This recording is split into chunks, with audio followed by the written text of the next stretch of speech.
Breaking news చూస్తున్నాం. Russia ప్రభుత్వం వాట్సాప్పై సంచలన నిర్ణయం తీసుకుంది.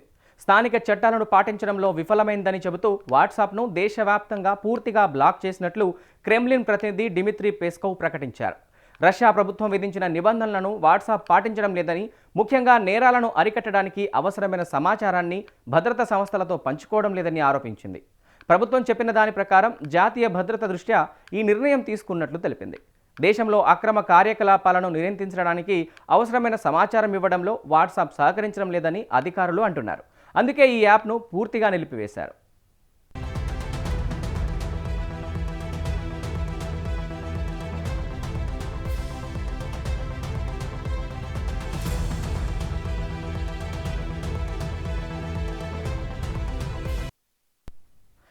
ఇక వాట్సాప్కు ప్రత్యామ్నాయంగా రష్యా ప్రభుత్వం మ్యాక్స్ అనే స్వదేశీ సూపర్ యాప్ను ప్రోత్సహిస్తోంది. ఈ యాప్ చైనాలోని వీచాట్ తరహాలో పనిచేస్తుంది.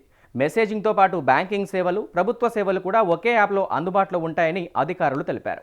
భవిష్యత్తులో రష్యా ప్రజలందరూ ఈ యాప్ను ఉపయోగించాలని ప్రభుత్వం కోరుతోంది. ఇక రష్యా తీసుకున్న నిర్ణయాన్ని వాట్సాప్ తీవ్రంగా ఖండించింది. తమ సేవలపై ఆధారపడే దాదాపు 10 కోట్ల మంది వినియోగదారులను సురక్షిత కమ్యూనికేషన్కు దూరం చేస్తున్నారని పేర్కొంది. ప్రజలను ప్రభుత్వ నిఘా ఉండే యాప్ వైపు మళ్లించేందుకే ఈ నిర్ణయం తీసుకున్నారని ఆరోపించింది. వాట్సాప్తో పాటు టెలిగ్రామ్ సేవలను కూడా రష్యా పరిమితం చేసింది. ఇప్పటికే ఫేస్బుక్, ఇన్స్టాగ్రామ్, యూట్యూబ్ వంటి సోషల్ మీడియా ప్లాట్ఫామ్స్పై కూడా రష్యాలో ఆంక్షలు కొనసాగుతున్నాయి.